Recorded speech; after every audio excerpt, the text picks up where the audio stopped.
सादर प्रणाम। मैं हूं हिमांशु द्विवेदी और स्वागत है आपका हमारी खास पेशकश चर्चा में आज हम जिस विषय पर बात करेंगे वो आम भारतीय से जुड़ा हुआ है। हम बात करेंगे भारतीय रेल, सुविधा कम दुविधा ज्यादा। भारत के परिवहन का मुख्य घटक भारतीय रेल है। भारत की जीवन रेखा के तौर पर भी भारतीय रेल को देखा जाता है। पौने 200 साल से भी ज्यादा गौरवपूर्ण इतिहास भारतीय रेल का है। कोरोना काल से पहले आंकड़ों के अनुसार अगर भरोसा करें तो तकरीबन 2 करोड़ लोगों से भी ज्यादा की आबादी प्रतिदिन ट्रेनों के माध्यम से अपने मुकाम तक पहुंचती थी। अर्थात कई राज्यों की जितनी आबादी नहीं है उससे कहीं ज्यादा यात्री प्रतिदिन भारतीय रेल के माध्यम से अपने आप को सफर में रखते थे। वो भारतीय रेल पिछले 1.5 साल से इस देश के नागरिकों के लिए जी का जंजाल बनी हुई है। शब्द थोड़े कड़े हो सकते हैं, लेकिन जिस परिस्थितियों से भारतीय आम आदमी ट्रेनों के माध्यम से लुट पिट रहा है उसके लिए इसके अलावा और किसी तरीके से अभिव्यक्त करना संभव नहीं है। कोरोना काल के दौरान पहली बार ऐसा हुआ जब ट्रेनों के पहिए थमे थे। माना गया कि जिस प्रकार से संक्रमण की रफ्तार है उसके मद्देनजर इस प्रकार का कदम उठाया जाना जरूरी है। तकरीबन 2 महीने के लॉकडाउन के सिलसिले के बाद फ्लाइट भी शुरू हुई और रेल भी शुरू हुई, लेकिन नजरिया बदला रहा। ट्रेनों के संदर्भ में सुनिश्चित किया गया कि उनके संदर्भ में किसी प्रकार की अब रियायत ना दी जाए, कोई छूट ना दी जाए, किसी प्रकार की अतिरिक्त सहूलियत भूले से भी यात्रियों को प्राप्त ना हो जाए। और जो ट्रेनें चलाई भी गई उनको स्पेशल का नाम देते हुए अतिरिक्त किराए वसूली की व्यवस्था भी प्रबंधन के द्वारा बनाई गई। इसके ठीक उलट जिसे हम लग्जरी मानते थे, जिसको हम उच्च वर्ग की सुविधा का साधन मानते थे, वो हवाई यात्राओं के संदर्भ में सरकार ने फैसला लिया कि एक निश्चित सीमा से ज्यादा टिकट के पैसे वसूले न जा सके। यह सुनिश्चित करने की कोशिश की कि इस दौरान विमान कंपनियां कहीं जरूरत से ज्यादा मुनाफा न कमा लें। जिन विमानों पर बैठने का काम अमूमन मध्यम वर्ग या उच्च वर्ग के लोग करते हैं, उनके संदर्भ में यह सुनिश्चित करने की कोशिश सरकार ने की कि उनकी जेबों पर ज्यादा भार ना आए। लेकिन भारतीय रेल, जिसके अंतर्गत एक मजदूर, एक कुली, एक श्रमिक से लेकर हर वर्ग, हर आयु का व्यक्ति अपने आप को एक सहूलियत के साधन के तौर पर इतने सालों से देखता आया था, उस रेलवे ने पिछले 1.5 साल में जिस तरीके से जेब काटने का काम किया है उस तरीके का दूसरा उदाहरण मिलना दुर्लभ है। कहा गया कि आपदा के दौरान मुनाफाखोरी से लोग बचें। व्यापारियों के संदर्भ में सरकार की अपीलें रही, लेकिन रेलवे के तौर तरीकों ने जाहिर किया कि इसे आपदा को अवसर के तौर पर तब्दील कर दिया गया है। 1.5 साल से ज्यादा का समय हो गया है। देश के तमाम मंत्री अपने अपने यहां पर हवाई सुविधाओं को लेकर ट्वीट कर रहे हैं, बता रहे हैं कि नई फ्लाइट यहां से शुरू हो रही है, नई फ्लाइट यहां से शुरू हो रही है। ज्योतिरादित्य सिंधिया का आज ही ट्वीट है जिसमें वो बता रहे हैं कि ग्वालियर से 4 नई फ्लाइट 1 सितंबर से शुरू हो रही है। लेकिन जिन फ्लाइट में कुल जमा दिन भर में 200 लोगों को सफर करना, उसके संदर्भ में सरकार उपलब्धि बता रही है, पर जिस रेलवे के माध्यम से लाखों लोग अपने मुकाम तक पहुंचते हैं उसके संदर्भ में कोई बात करने के लिए भी तैयार नहीं है। लेकिन आज हम इसी संदर्भ में बात करेंगे, समझने की कोशिश करेंगे कि आगे भारतीय रेलवे को किस तरीके से चलाए जाने की कोशिश पिछले 1.5 साल तक की जा रही है। किस प्रकार की तकलीफ से आम आदमी इस दौरान जूझ रहा है। जो लोग नियमित रूप से अप डाउन नजदीकी शहरों के संदर्भ में किया करते थे, उनके ऊपर किस कदर कहर बनकर कोरोना टूट पड़ा है यातायात के साधन के तौर पर रेलवे की सुविधा न उपलब्ध होने से। इस विषय पर कुछ गंभीर बातचीत करने की कोशिश अपने मेहमानों के साथ करेंगे। अपने मेहमानों से बारी बारी से आपका परिचय कराएं और इस संजीदा विषय पर कुछ ठोस बात करने की कोशिश करें। उससे पहले लेकिन समय है आज के विचार सूत्र का। हमारा आज का विचार सूत्र बड़ा ही संक्षिप्त है। हमारा विचार सूत्र यह कहता है कि द्वेष्यो भवत्यर्थ परो ही लोके, अर्थात जो केवल अर्थपरायण होता है वह लोक में सबके द्वेष का पात्र बन जाता है। वाल्मीकि जी के द्वारा यह विचार सूत्र हमें दिया गया था। अर्थात जिस व्यक्ति के लिए केवल पैसा महत्वपूर्ण है वह लोक में द्वेष का पात्र बन जाता है। तो भारतीय रेलवे जो हर तरफ सराहना की पात्र थी क्योंकि वह आम आदमी के जीवन का आधार बिंदु थी, उस रेलवे ने पिछले 1.5 साल में अपने चरित्र में जिस तरीके का बदलाव किया हुआ है वो निश्चित रूप से हिकारत, नफरत का पात्र इस समय बनी हुई है। इसी पर हम बात करेंगे। इस चर्चा का हिस्सा बनने के लिए हमारे साथ ऑल इंडिया कांग्रेस कमेटी के राष्ट्रीय सचिव, छत्तीसगढ़ सरकार में संसदीय सचिव की जिम्मेदारी निभा रहे विकास उपाध्याय जी जुड़ चुके हैं। विकास उपाध्याय जी DRUCC के भी सदस्य हैं। उन्हीं से समझने की कोशिश करते हैं जिस रेलवे की तमाम समितियों से आपकी संबद्धता रहती है। विकास जी, पिछले 1.5 साल के दौरान आप तो जन नेता हैं, किस दौर से गुजर रहा है आम आदमी, और भारतीय रेलवे की भूमिका से कितने संतुष्ट या असंतुष्ट आप हैं? हिमांशु जी, सबसे पहले तो मैं आपका धन्यवाद देना चाहता हूं। जो जनता की दुखती रग है उसको आपने आज, उस पर आपने ये डिबेट रखा है, उस पर आपने इस बात को रखा है जी। जो आम आदमी इस देश की 70% से भी ज्यादा जो जनसंख्या है वो ट्रेनों में सफर करती है, और पिछले 2 साल में जो ट्रेनों की स्थिति है वो ट्रेन विभाग की जो सर्विसेज हैं वो बस से बदतर हो गई, और उसके ऊपर लोगों को आना जाना, आवागमन और ट्रेन से संबंध तो लोगों का पूरे जीवंत रहेगा।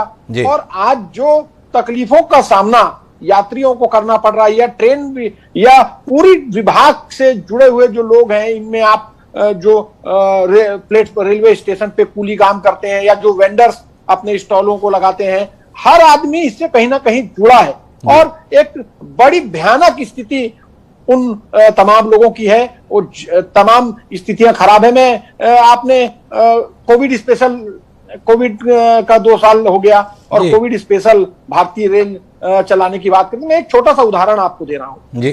रायपुर नागपुर एक्सप्रेस जो जनरल ट्रेन है, जो एक्सप्रेस है, जो कोविड स्पेशल नहीं थी, उसका स्लीपर क्लास का रेट होता था 235 रुपया, वो बढ़कर हो गया 385। थर्ड एसी थर्ड का होता था 555 रुपया, वो बढ़कर हो गया 1050। और सेकंड क्लास एसी का पैसा होता था 760 रुपया, वो बढ़कर हो गया 1440। मतलब जस्ट डबल। जनता के ऊपर अतिरिक्त मार, और उसके साथ साथ कोई ऐसी चीज दिखी नहीं। और साथ ही साथ में जिस प्रकार से जो एक मंथली सीजन टिकट की बात होती है, सैकड़ों लाखों लोग एक शहर से दूसरे शहर अपने नजदीक के 50 किलोमीटर 100 किलोमीटर लोकल ट्रेनों के माध्यम से जाते थे, तो मंथली सीजन टिकट बंद कर दी गई है, जिसकी वजह से जो 7,000 8,000 का रोजगार करने के लिए अपने जिले से, अपने गांव से शहरों की तरफ ट्रेन में जाते थे, आज उनको 200 250 और 300 रुपए की टिकट को खरीदना पड़ रहा है। साथ ही साथ जो हमारे जो ओल्ड एज जो लोग हैं, उनके कंसेशन होता था, जो उनका हक और अधिकार होता था, जो सदियों से चला आ रहा है, उसमें भी कटौती हो गई, उसको भी काटकर ये भारतीय रेलवे ने उनको भी अभी नहीं छोड़ा। तो आज पूरी स्थिति का अगर आप सोचेंगे तो एक आम आदमी लोग, आप एक बात सही कह रहे थे कि बड़े बड़े मंत्री नई फ्लाइट यात्रा, नई हवाई यात्रा यहां से यहां चालू हुई, कोई भी नई ट्रेन के विषय में बात नहीं कर रहा है। जो पुरानी ट्रेनें चल रही थी उनकी सुव्यवस्था की बात कोई नहीं कर रहा है, जिसमें 70 से 80% और 90% जनता जिसमें सफर करती है। कोई बीमार है, एक शहर से दूसरे शहर जाता है, किसी की कोई दिक्कत आ गई, कोई काम की बात है, कोई घटनाएं हैं, तो इस सब चीज को अगर आप देखेंगे तो कहीं ना कहीं मध्यम वर्गीय परिवार और के लोग इसमें पिस रहे हैं, और भारतीय रेल का कोई बहुत बड़ा योगदान इस पूरे कार्यकाल में नहीं रहा। मैं विकास जी आपसे समझना चाहूंगा, आप तो जननेता हैं, जनता के बीच में रहते हैं, ये किस प्रकार की नीति है जिसके अंतर्गत अगर आप टिकट कैंसिल करते तो अब आपको पैसे वापस नहीं मिलेंगे? कोविड के नाम पर जो ट्रेनें चलाई जा रही है, कोविड स्पेशल के नाम पर या स्पेशल ट्रेन के नाम पर, उनके किराए बढ़ा दिए गए हैं, पर उन ट्रेन में ऐसा स्पेशल है क्या जिसके नाम पर किराए बढ़ाए जा रहे हैं? सप्ताह एक्सप्रेस यहां से चलती थी विशाखापट्टनम से लेकर दिल्ली तक के बीच में, स्पेशल ट्रेन भी उन्हीं जगहों पर रुकती है, उसी प्रकार से गति के साथ चलती है, पर किराया हम दुगना देने के लिए मजबूर हैं। AC, third AC, second AC के किराए आप बता रहे हैं, पहले सहूलियत मिलती थी, तकिया मिलता था, चद्दर मिलती थी, कंबल मिलता था। अब तो रेलवे ने कर दिया है, आपको अपना ही तकिया लाना है, अपनी चद्दर लानी है, अपना ही कंबल इस्तेमाल करना है, उसकी धुलाई ड्राई क्लीनिंग का भी कोई खर्चा नहीं है, फिर भी पैसे हमसे वसूले जा रहे हैं। क्या कहेंगे आप इस रीति नीति को लेकर विकास जी?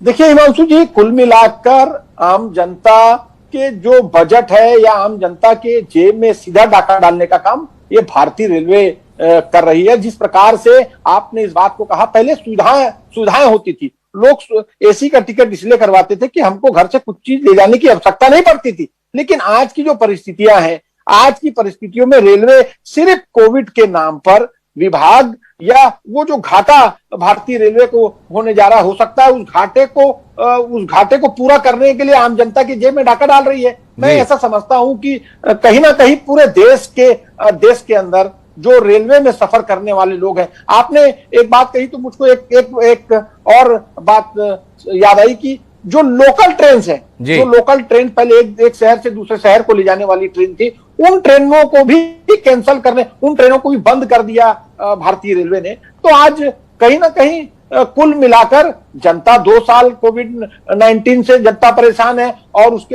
लोगों के रोजगार छीना गए, काम उनके पास में नहीं है, लोगों की स्थिति बद से बदतर हो गई। जो रेलवे से जुड़े लोग थे, जो रेलवे के वजह से रोजगार चलाते थे, ट्रेन ज्यादा नहीं चलेगी, ट्रेन में दिक्कत आएगी, तो ट्रेन रेलवे स्टेशन के बाहर जो ऑटो वाले हैं, जो बस वाले हैं, जो रिक्शा वाले हैं, जो कूली है, जो वहां पर काम करने वाले लोग हैं, उनके घरों की भी स्थिति की क्या होगी, इसका भगवान मालिक है। इसका भगवान मालिक है, ये विकास जी का कहना है। हमारे साथ में ऑल इंडिया रेलवे फेडरेशन के जनरल सेक्रेटरी, महामंत्री शिव गोपाल मिश्रा जी भी जुड़ चुके हैं। शिव गोपाल जी के पास चलते हैं और उनसे समझने की कोशिश करते हैं।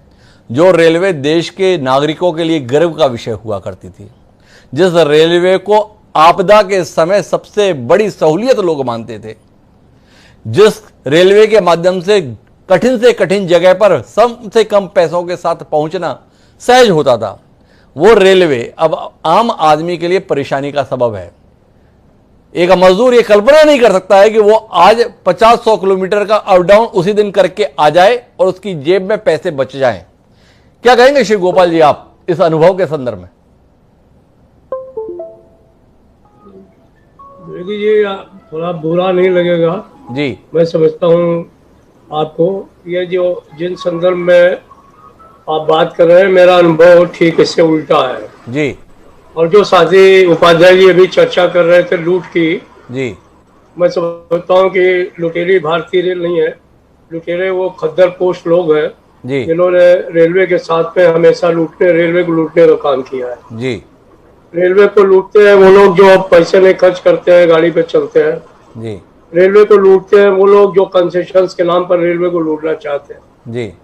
आज जो परिस्थितियां हैं उनमें रेलवे को लुटेरा कहे, ये शायद मेरे जैसे लोग बर्दाश्त नहीं करेंगे जी। इसलिए नहीं करेंगे कि हमें मालूम है कि जब सारे प्राइवेट संसाधन जिनका रोना रोती रहती है रोज भारत सरकार जी कि रेलवे को प्राइवेटाइज कर दो, हर एयरपोर्ट को प्राइवेटाइज कर दो, एयरपोर्ट को सर्विसेज को प्राइवेटाइज कर दो, तो हर चीज के प्राइवेटाइजेशन का सपना देखने वाली सरकार उस समय कहाँ थी जब हमारे जो है वो करोड़ों भारतीय फंस गए थे और उनको कोई ले जाने के लिए नहीं था जी। तो उस समय अपनी जान को हथेली में ले करके श्रमिक स्पेशल किसने चलाई? भारतीय रेल के लोगों ने चलाई जी। और 1.5 करोड़ से ज्यादा लोगों को, 1.6 करोड़ लोगों को ऑन रिकॉर्ड जो है वो उनके गंतव्य पे उनके घर पहुंचाने का काम किया जी। जब देश में अकाल पड़ जाता, लोगों की कितनी और मौतें भूख की वजह से होती, हमने 11,000 गाड़ियां रोज चलाई हैं इन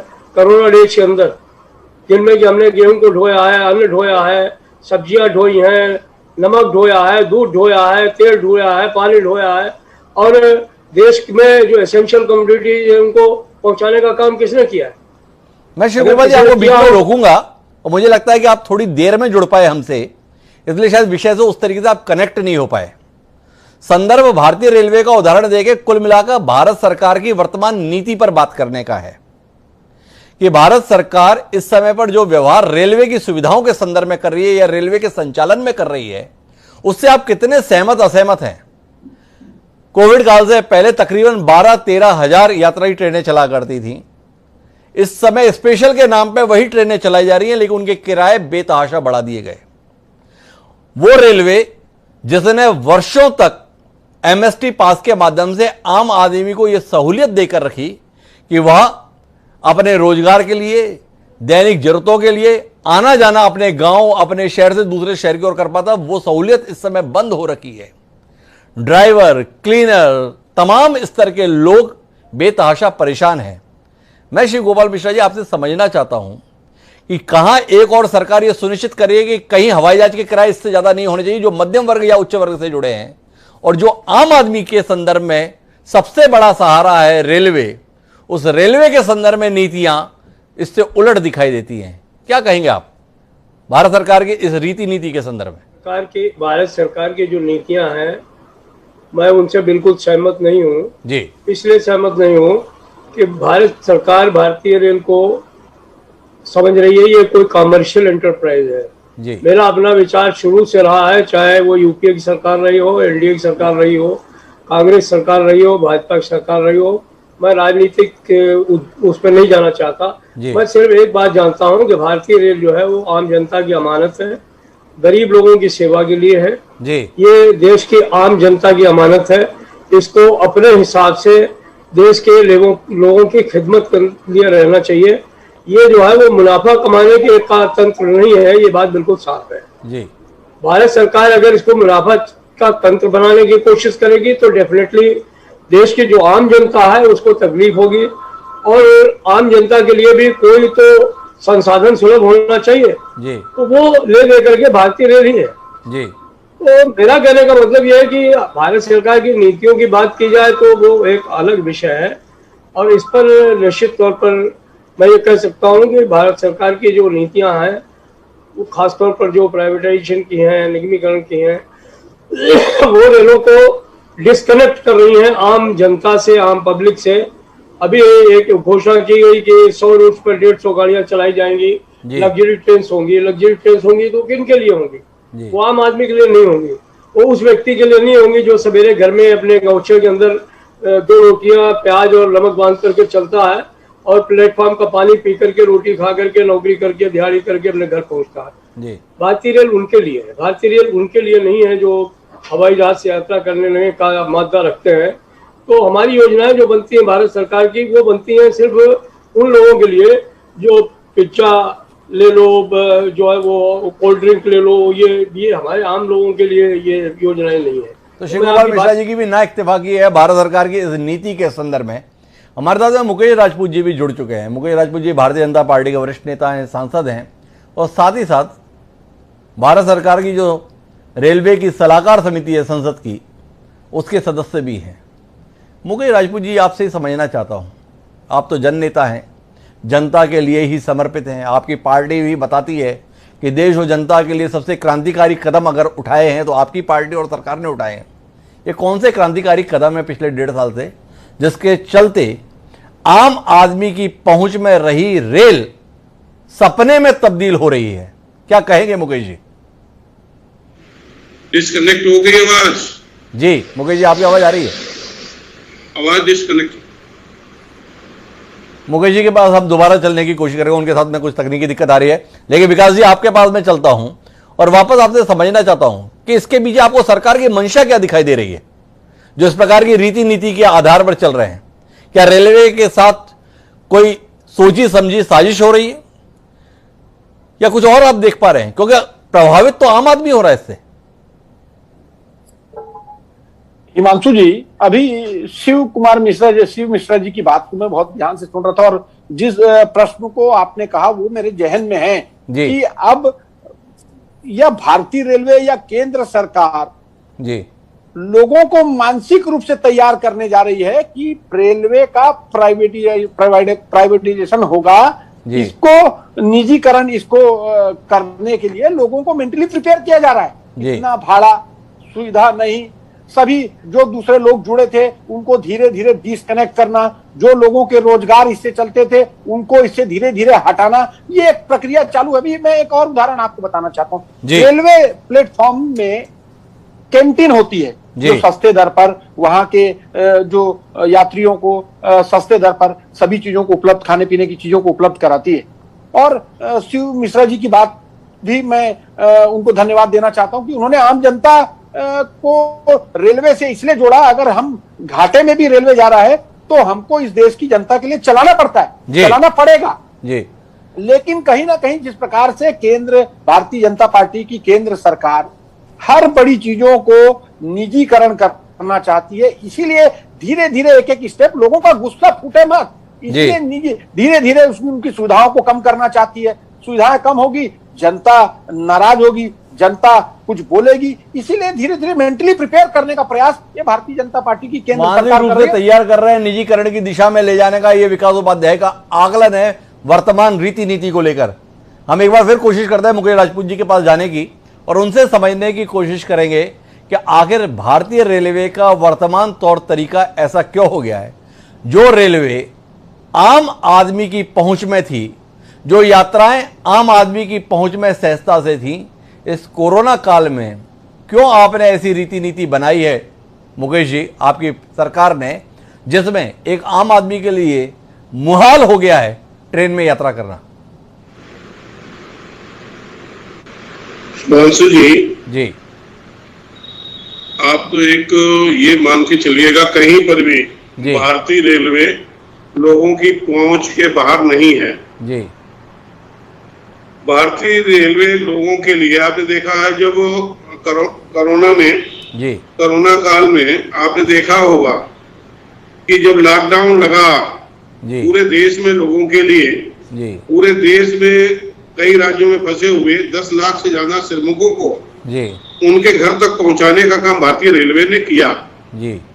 तो इसलिए आप ये तो नहीं कह सकते हैं कि रेलवे ने काम नहीं किया, लोगों के आम लोगों से पहुंच के बाहर हो गया जी।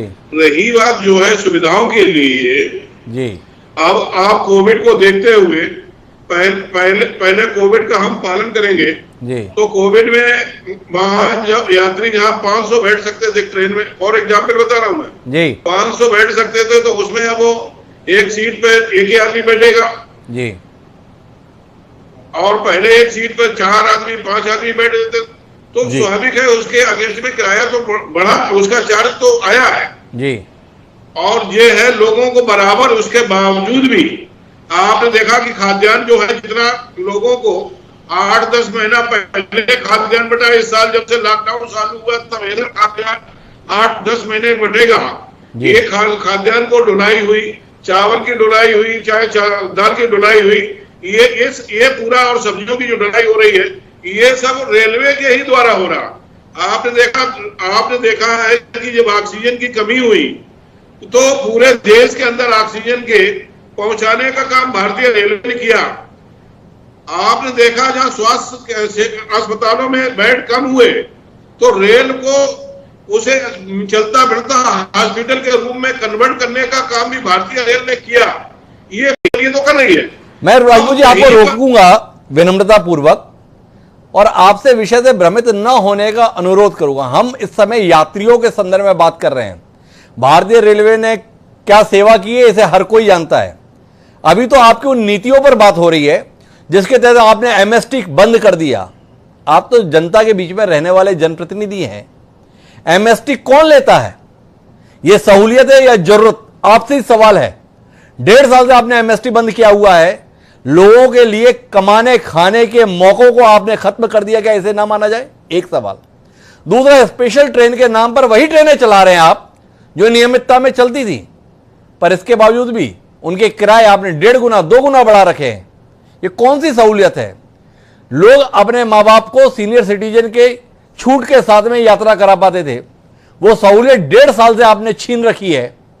इसके संदर्भ में आपकी कौन सी सोच, कौन सी उदारता है? थोड़ा रोशनी दे मुकेश जी। देखिए हिमांशु जी, आप बहुत बुद्धिजीवी हैं। आपको मालूम हुआ जब कोविड चल रहा है जी, तो ये कोविड की वजह से ये सब चीजें आ रही हैं जी। जब तक देश के अंदर कोविड चलेगा, जब तक सामान्य स्थिति नहीं रहेगी, तब तक ये प्रॉब्लम्स तो होती रहेंगी। मैंने आपको बताया पहले कितना यात्री एक एक ट्रेन में बैठ के चल रहा था। अब कोविड का पालन करना होगा नहीं होगा। दूसरा रहा कि अब तकिया नहीं मिल रहा, बेड सीट नहीं मिल रही। इसलिए नहीं मिल रही, पता नहीं बेड सीट गंदी मिले या कितना सैनिटाइज हुआ कि नहीं हुआ, किसी को कोविड उससे हुआ या कुछ लोग कोविड वाले आए उन्हें दे दिया, किसी दूसरे के पास चला गया। तो ये चीजें आप देख रहे हैं। ये जब तक कोविड चलेगा, कोविड में ट्रेनें चल रही हैं, लोग कर्मचारी और रेलवे कर्मचारी काम कर रहे हैं, लोगों की सुविधाओं के लिए ट्रेनें चल रही हैं, लोगों के खाद्यान्न के लिए ट्रेनें चल रही हैं, लोगों को मेडिकल केयर के लिए ट्रेनें, रेलवे और रेलवे के कर्मचारी अधिकारी अपनी सेवाएं दे रहे हैं। ये थोड़ा है क्या?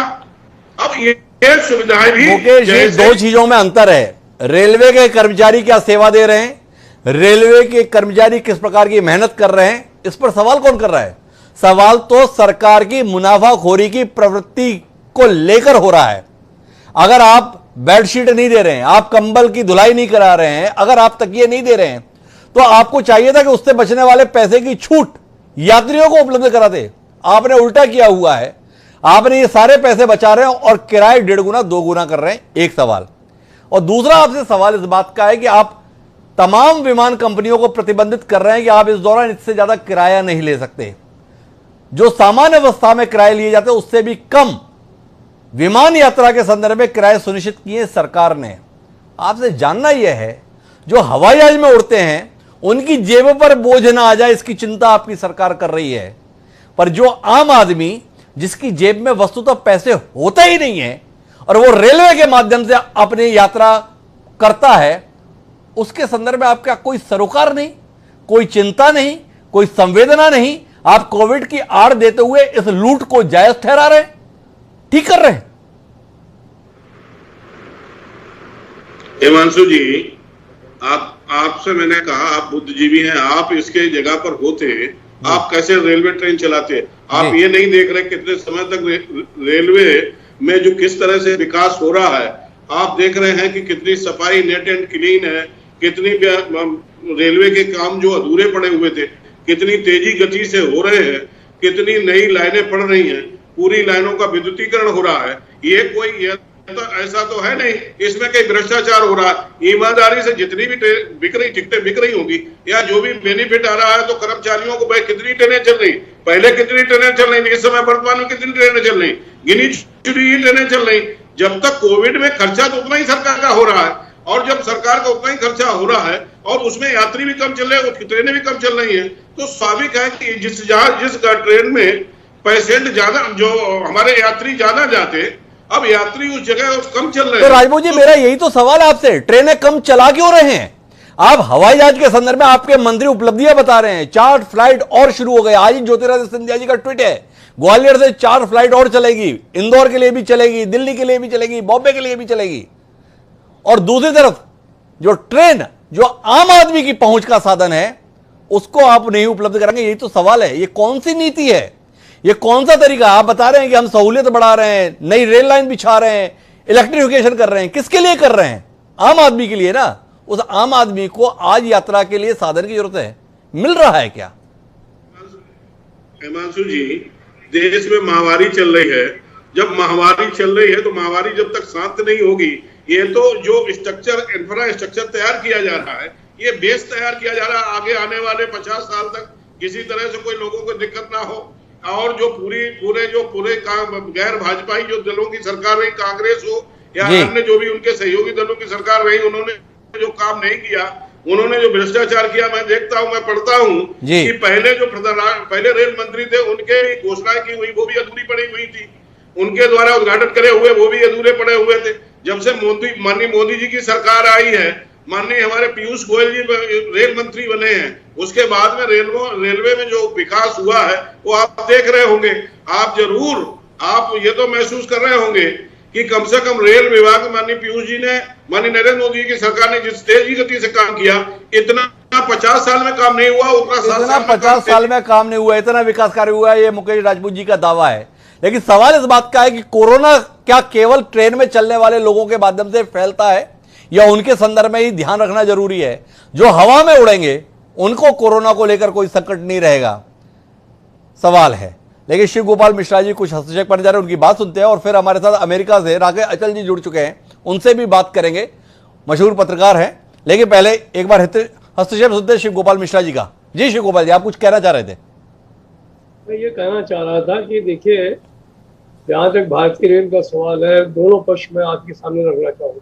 जी, आपने एक सवाल ये उठाया कि रेलवे जो है वो रेलें इतनी क्यों नहीं चल रही है। उसकी सबसे बड़ी वजह है कि जितनी सवारियां रेल को ले जानी चाहिए उतनी सवारियां नहीं मिल। अभी भी भारतीय रेल ने रेलवे को चलाने की पूरा प्रयास किया, लेकिन अगर लेस देन 50% पैसेंजर्स मिल रहे हैं उन ट्रेनों में, तो उन ट्रेनों को चलाने का कोई लाभ नहीं है। तो ये सारा स्टेटिस्टिक्स है सामने है, ये खुली किताब है, कोई राजनीति का विषय नहीं है, ये परिवहन का विषय है। यहाँ पर जो है वो लगता है कि नहीं, अब ये इस रूट पे गाड़ियां ज्यादा चलानी चाहिए, ज्यादा वेटिंग हो गई है, वहां पर गाड़ियां चल रही हैं, उसमें कोई प्रॉब्लम नहीं है। आपका एक सवाल जो सबसे बड़ा ये है कि विशेष ट्रेनें, स्पेशल ट्रेन का नाम दे करके लोगों से लूट हो रही है जी। पहली बात तो मैं विनम्रता से मानसी जी आपसे कहूंगा कि लूट थोड़ा सा खराब शब्द है, ये हमारे संस्कारों में सभ्यता के विपरीत है। हम लोग जनता की सेवा के लिए हैं, हम हो, हमारी भारतीय रेल हो, और इसमें राजनीतिक सवाल नहीं है। आपने पूरा देश की जनता के सवाल को लेकर के ये कार्यक्रम कर रहे हैं, इसलिए इसमें लूट जैसे शब्द का इस्तेमाल ना किया जाए तो बेहतर है जी। बात यह है कि हम आपसे ये जानना चाहते हैं कि भारतीय रेल जो है, जो आदमी सड़क परिवहन को, दूसरे सरकारी सड़क परिवहन को, प्राइवेट रिक्शे वाले को, ऑटो वाले को जो पैसे देना चाहता है, वो पैसा वो भारतीय रेल को देगा या नहीं देगा जी। ये एक बहुत बड़ा सवाल है जी। आप गाजियाबाद से दिल्ली आते हैं 5 रुपए में जी, और उसके बाद में कौन आपको ऐसा व्यक्ति है जो दिल्ली से किसी भी जगह 5 रुपए में पहुंचा सकता है जी। हमसे लोग कहते हैं गरीब लोग हैं, भारतीय रेल में यात्रा करते हैं, मैं मानता हूँ, बिल्कुल मानता हूँ कि गरीब लोग हैं, लेकिन जैसे ही वो हमारी मेट्रो रेलवे में बैठते हैं वो अमीर हो जाते हैं, जैसे ही वो जो है वो डीटीसी की बस में बैठते हैं वो अमीर हो जाते हैं, जैसे ही वो किसी दूसरी परिवहन सेवा का इस्तेमाल करते हैं वो अमीर हो जाते हैं। जब तक भारतीय रेल में बैठते हैं तब तक वो बहुत गरीब रहते हैं। आप लोगों का मिसनॉमर है, लोग पैसा देना चाहते हैं, उसके लिए सुविधाएं चाहते हैं। हमारा कहना यह है कि जनता जितने पैसे खर्च करेंगे उसके मिलेगा। मैं बहुत माफी के साथ शिव गोपाल मिश्रा जी आपसे निवेदन करना चाहता हूं, लूट शब्द पे आपको ऐतराज है, आप जिस शब्द को चाहे मैं उस शब्द का इस्तेमाल कर लूंगा, लेकिन आप जिस देश में देश के प्रधानमंत्री और सरकार ये बताती हो कि 135 करोड़ की आबादी में से 80 करोड़ आबादी को हम मुफ्त में राशन उपलब्ध करा रहे हैं, आशय यह कि 80 करोड़ आबादी के संदर्भ में देश की सरकार ये स्वीकार करती है कि उसके पास अपनी मेहनत से, अपने सामर्थ्य से, अपने पुरुषार्थ से खरीद कर खाने की हैसियत नहीं है।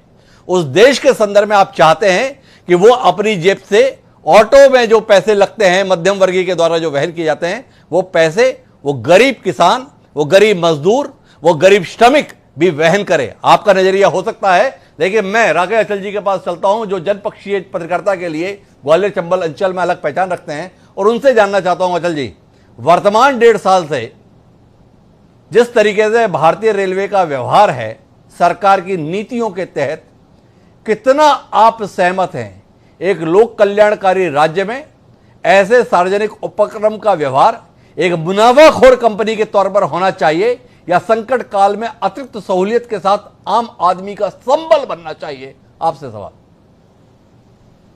देखिए द्विवेदी जी, मैं अभी शुक्ला जी को भी सुन रहा था, राजनीति को भी सुन रहा था जी, दोनों के तथ्य अपनी जगह, लेकिन दुनिया में जहां कल्याण राज्य हैं वहां मुनाफा एक तरफ रखा जाता है और लोक कल्याण को सबसे पहले प्राथमिकता दी जाती है। हिंदुस्तान में ये पहली बार हो रहा है, कोविड काल भी पहली बार ही आया है कि लोक सुविधा को एकदम से छीन लिया गया है। मैं इसमें लूट शब्द का इस्तेमाल इसलिए नहीं करूंगा क्योंकि पंडित जी को इस पे आपत्ति है, लेकिन सुविधाओं को छीन लिया गया है, रियायतों को छीन लिया गया है। और जैसा कि आपने कहा कि आप एक तरफ 80 करोड़ आबादी को 5 किलो अन्न छपे हुए अपनी तस्वीर वाले थैलों में बांटना चाहते हैं, वहीं ये कल्पना भी करते हैं कि वो गरीब आदमी एक स्थान से दूसरे स्थान पर जाने के लिए रेलवे को तो छोड़ दीजिए, किसी भी साधन को किराया देने की स्थिति में है। रेलवे सबसे सस्ता साधन था हिंदुस्तान का, और इसको पिछले 5, 7, 10 सालों में ही थोड़ा थोड़ा धीरे धीरे करके इसकी दरें बढ़ाई गई हैं। आज भी रेलें, अभी पंडित जी ने कहा कि भाई यात्री नहीं मिल रहे इसलिए रेलें नहीं चलाई जा रही। आप माल भाड़ा तो लगातार ढो रहे हैं, माल भाड़ा तो पूरा मिल रहा है, आपकी आमदनी का मुख्य स्रोत माल भाड़ा है, किराया तो नहीं है। तो आप इन रेलों को, संख्या भले ही कम हो, लेकिन जहां पहुंच के लिए कोई साधन ही नहीं है, 20 किलोमीटर, 25 किलोमीटर, 30 किलोमीटर, वहां कोई ऑटो रिक्शा नहीं चलता, वहां कोई बस नहीं चलती, वहां सिर्फ रेल ही एकमात्र साधन है जो कि आपको आपके मंतव्य तक पहुंचाती है। आपने वो बंद कर दी।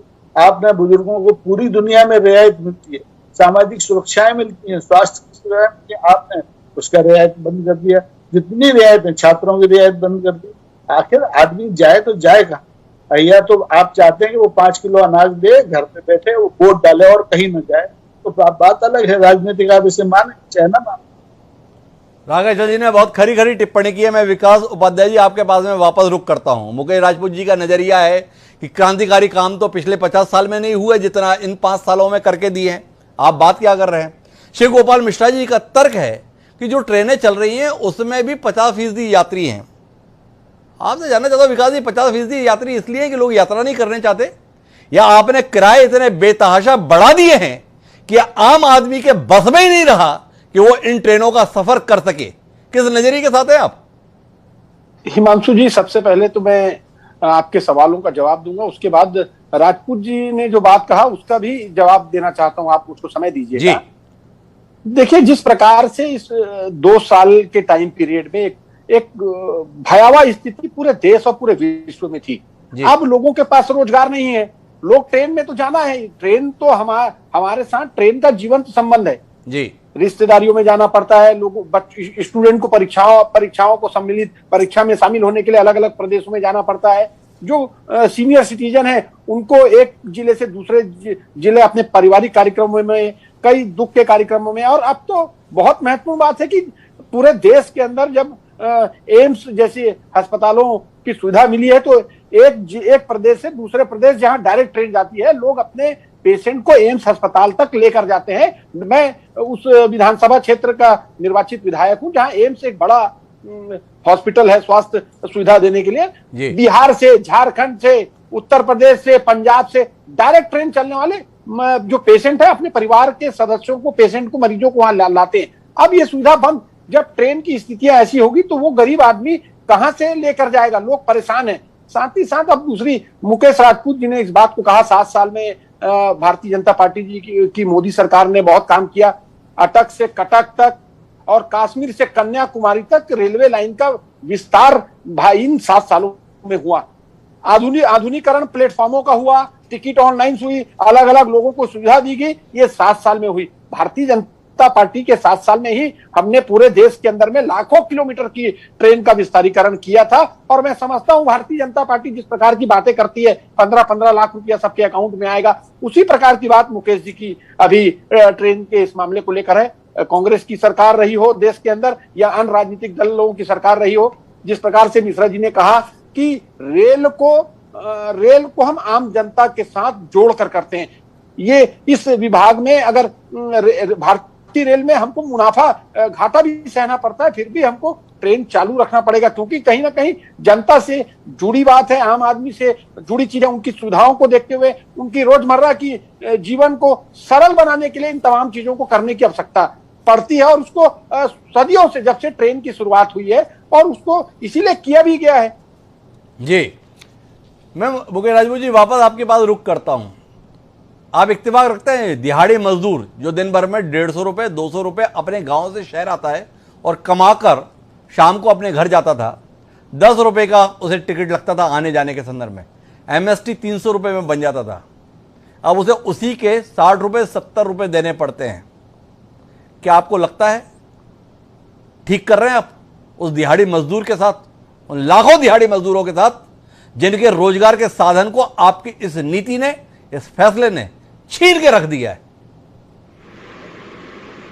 हिमांशु जी, आपको मालूम है कि जब मैं एक बार नहीं 2 बार बता चुका हूं कि जब तक कोविड चलेगा और कोविड के नियम का पालन करना होगा तो यात्री कम, उसमें जब जिस बोगी में 100 लोग यात्री चल रहे थे, आज उस ट्रेन में 15 या 20 यात्री चलेंगे।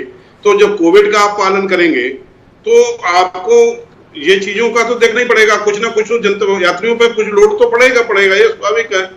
तो इसलिए आप जो बार बार ये कह रहे हैं कि मजदूरों पर एक्स्ट्रा लोड पड़ रहा है, ये कुछ समय के लिए यदि पड़ रहा है, इसके लिए सरकार रास्ता निकाल रही है। इसमें हम लोग जो हमारे लोगों की बैठक होती है उसमें बार बार अधिकारियों से हम लोग कह रहे हैं इसका सलूशन ढूंढिए, और आगे आने वाले समय में जल्दी इसका सलूशन ढूंढेंगे और जल्दी इस समस्या का समाधान करेंगे।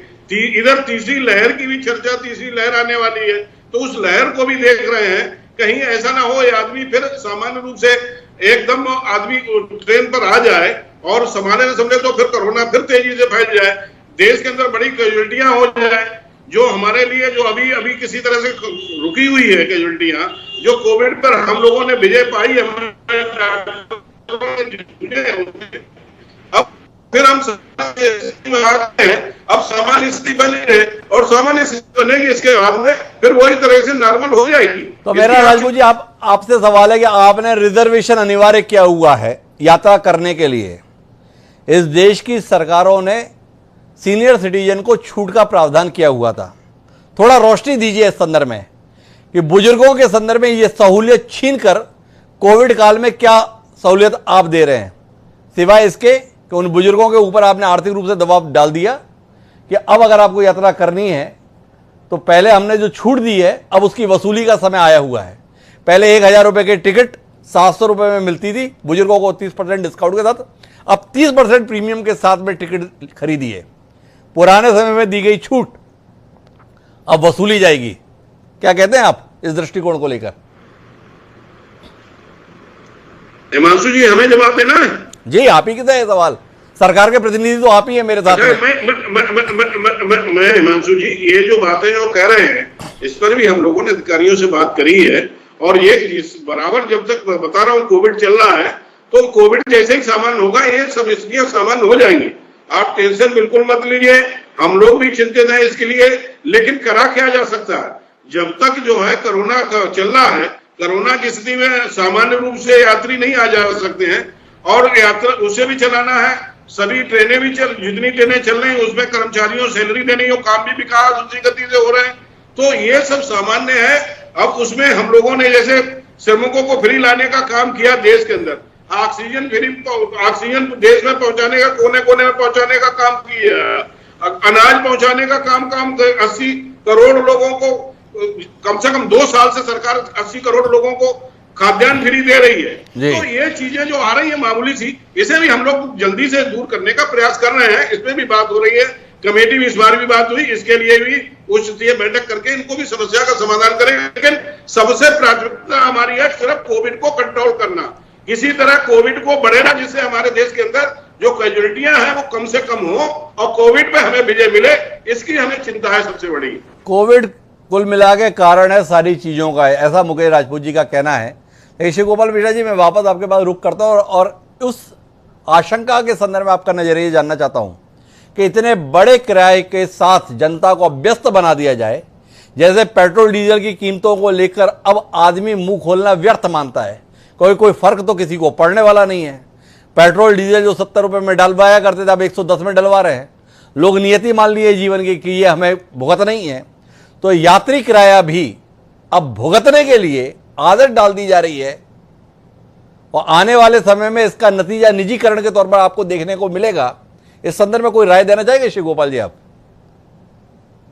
एक तो मैं ये कहना चाहूंगा कि जहां तक छूट का सवाल है, मेरा अपना ख्याल है कि सीनियर सिटीजन्स की छूट, स्टूडेंट्स की छूट, जो गरीब लोग यात्रा करें उनके लिए छूट निश्चित तौर पर भारतीय रेल में थी और रहनी चाहिए। लेकिन ऐसे लोग जो कि अपने विभागों से 5000 रुपये से लेकर के 1500 रुपये तक का यात्रा भत्ता पाते हैं, ट्रांसपोर्ट अलाउंस पाते हैं, उन लोगों को कोई छूट नहीं मिलनी चाहिए, उनको एमएसटी में कोई छूट नहीं मिलनी।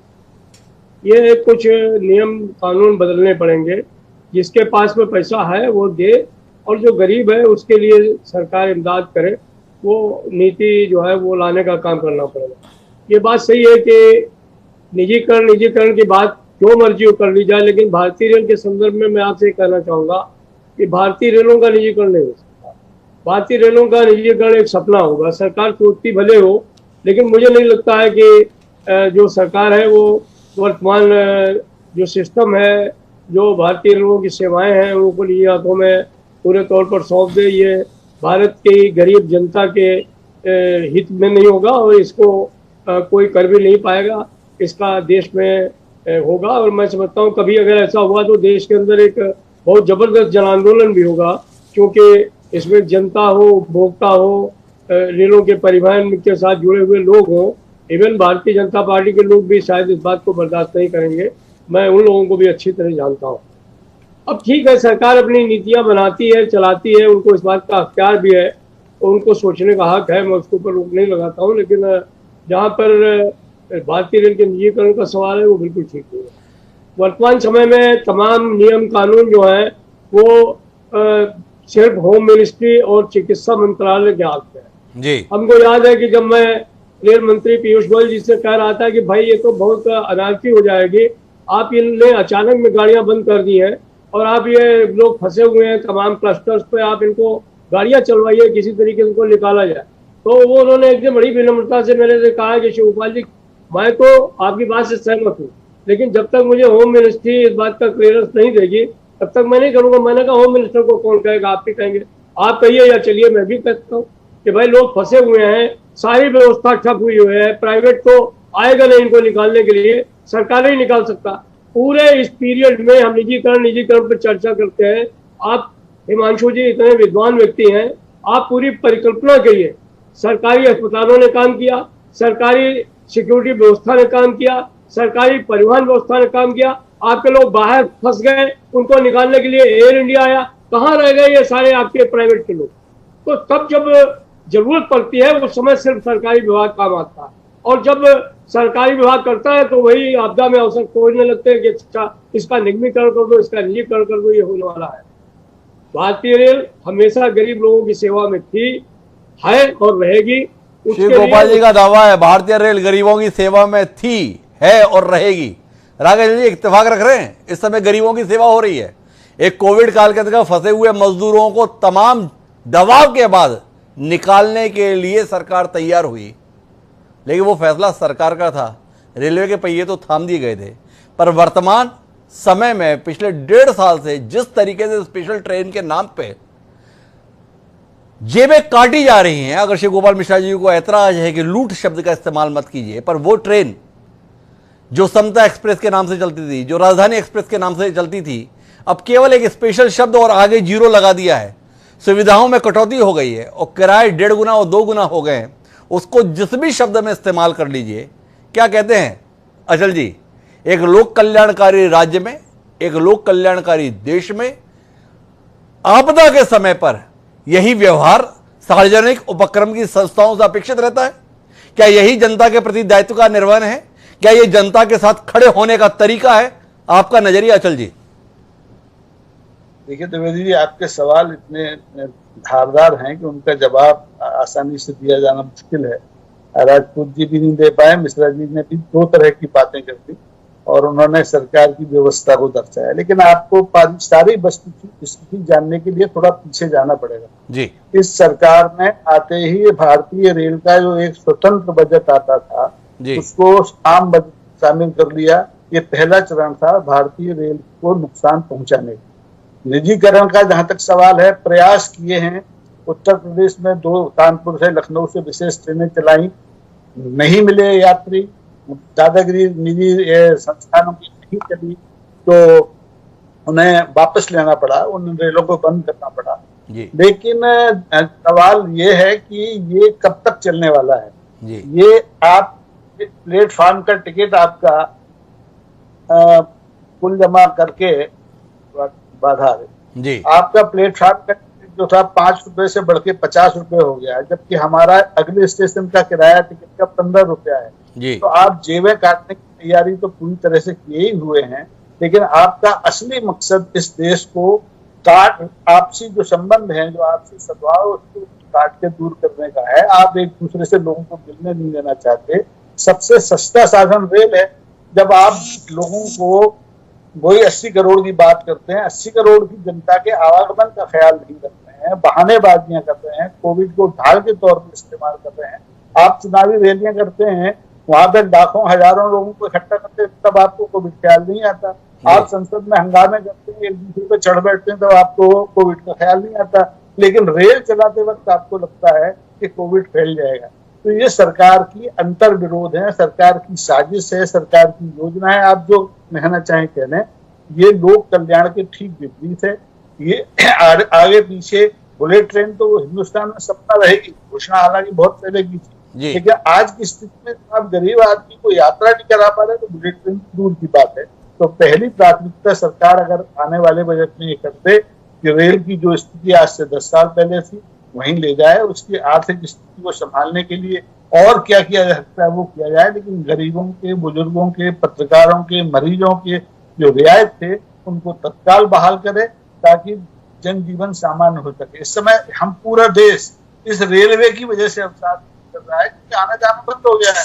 पेट्रोल डीजल के दाम इतने बढ़ गए हैं कि आप निजी साधन के साथ निजी जो जितने परिवहन के साधन है उनके किराए आसमान पे छू रहे हैं।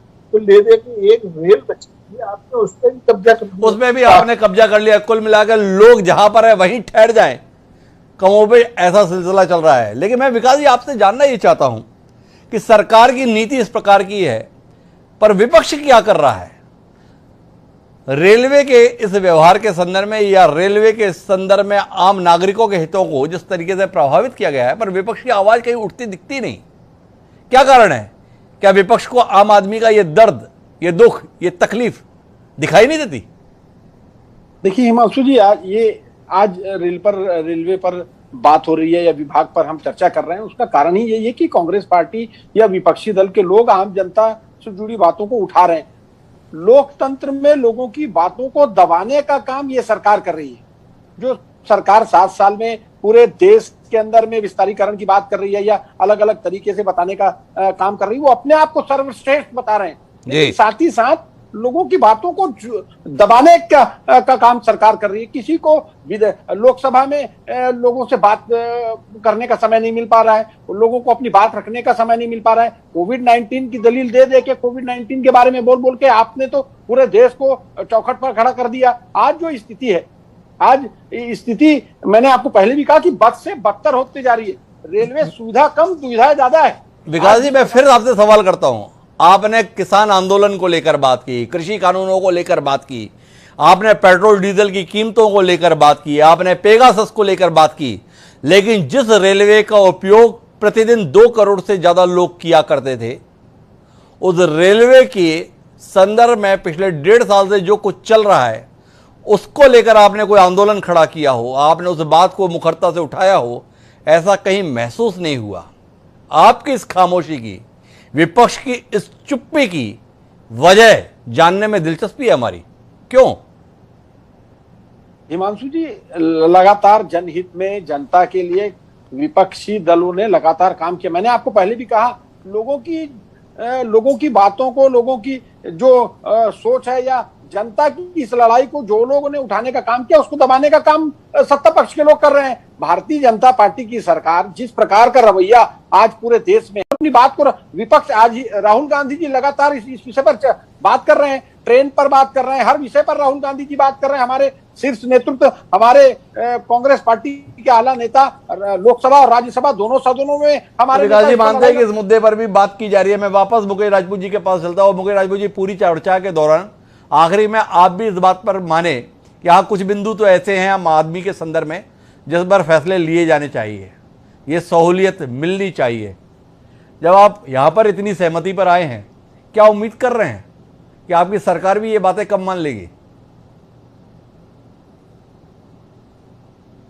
इसके जो लीडर कह रहे हैं, राहुल गांधी सब बातें उठा रहे हैं जी। राहुल गांधी के पास में, कोई भी कांग्रेस के पास या कांग्रेस के सहयोगी दल के पास में कोई मुद्दा तो बचा नहीं। मुद्दाहीन हो गए, विहीन हो गए ये लोग जी। अब इन्हें मिला है किसान काले कानून। किसानों को जो बिल पास हुए, ये कांग्रेस के लोग अपने मैनिफेस्टो में कह रहे थे कि हमारी सरकार बने तो हम ये तीनों बिल पास करेंगे।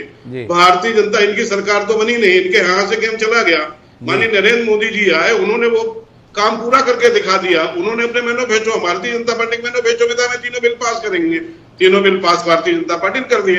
अब उसे काले कानून बता रहे हैं। सरकार चर्चा करना चाह रही, सरकार से चर्चा नहीं कर रहे, चर्चा से भाग रहे हैं, कह रहे काले कानून। तो काले कानून है तो बताइए कहाँ पे है?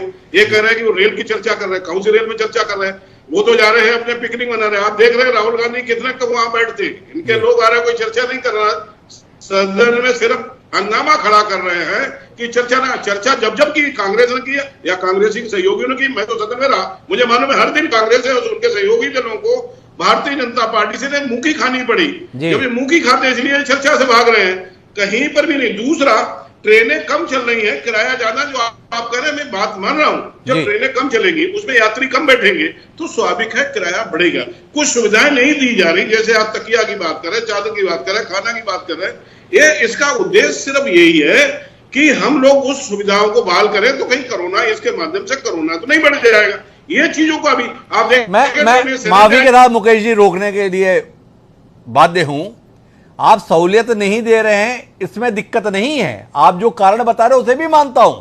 संक्रमण के चलते तकिए ना देना, चद्दर ना देना, कंबल ना देना, पर्दे ना लगना, बहुत अच्छी बात है। पर इसके एवज में टिकट में छूट मिलनी चाहिए थी प्रभु। आपने छूट नहीं दी, उस पर भी शिकायत नहीं, पर आपने तो 1.5 गुना और 2 गुना टिकट वसूलने चालू कर दिए। इसको लेकर शिकायत है, इसको लेकर तकलीफ है, इसको लेकर परेशानी है। ट्रेनें न चलाने का फैसला आपका है। और सबसे आखिरी बात कि ये एक साहूकार की सरकार के साथ हो रही बातचीत नहीं है, एक साहूकार की कंपनी के साथ हो रही बातचीत नहीं है। ये एक लोकतांत्रिक, लोक कल्याणकारी सरकार से की जा रही अपेक्षा है। अगर एक लोक कल्याणकारी सरकार, नरेंद्र मोदी जैसा संवेदनशील व्यक्ति जिसका नेतृत्व कर रहा हो, वहां पर आम आदमी की सहूलियत, आम आदमी की जरूरत, आम आदमी की तकलीफ को दूर करने की उम्मीद के स्थान पर केवल और केवल बैलेंस शीट को, केवल और केवल मुनाफे को ध्यान में रखा जाएगा, तो क्या इस पर सवाल करना नाजायज होगा? क्या इसके संदर्भ में कोई बात मुकेश राजपूत जी कहना चाहेंगे? देखिए, ये जो सरकार है कि मुनाफा का काम नहीं कर रही। आज भी ये सरकार गरीबों के लिए, जो मजलूम है उनके लिए ही काम कर रही है। ये कहीं मुनाफा का काम नहीं कर रही। ये विपद काल में भी आप देख लीजिएगा, ट्रेनों में यात्री कितने लोग सफर कर रहे हैं, लेकिन फिर भी ट्रेनें चलाई जा रही हैं। जैसे ही जैसे यात्रियों की संख्या बढ़ रही है, वैसे ही वैसे ट्रेनों की संख्या बढ़ाई जा रही है। लेकिन जैसे जैसे कोरोना सामान्य हो जाएगा, सब स्थिति सामान्य हो जाएगी, ये मैं आपको विश्वास दिलाता हूं। और राजपूत जी की कुल मिला के दलील यह है कि स्थिति सामान्य होने दीजिए, हम रेलवे को भी सामान्य कर देंगे। उनकी दलील है कि यात्री कम है, पर हमारी दलील यह है यात्री कम इसलिए हैं कि आपने कीमतें इतनी ज्यादा बढ़ा दी हैं टिकट की कि इस देश के आम आदमी के पास में अभी यातायात के साधन के तौर पर रेलवे विकल्प के रूप में मौजूद नहीं है। ये स्थिति बदलनी चाहिए। एक लोक कल्याणकारी राज्य में आम नागरिक की सुविधा प्राथमिकता में होनी चाहिए, ना कि उसके उपक्रम का मुनाफा। इस नजरिए के साथ ही हमारा देश 75 साल का आज़ादी का सफ़र पूरा किया है। क्या वो तरीका, वो सोच गलत थी और अब हमें इस तरीके और सोच को बदलने की जरूरत है? इस पर विचार होना चाहिए। बहरहाल, आम आदमी से जुड़े हुए मुद्दे पर आप चारों व्यक्ति हमारे साथ जुड़े, एक गंभीर चर्चा का हिस्सा बने, इसके लिए आपका हृदय से आभार। सरकार कहीं ना कहीं विचार करे, इस उम्मीद के साथ समय है अब आज के शेर का। हमारा आज का शेर आम यात्री की ओर से सरकार को सादर समर्पित ये कहता है कि अपने साये को इतना समझाने दे, कि अपने साये को इतना समझाने दे, मुझ तक मेरे हिस्से की धूप आने दे।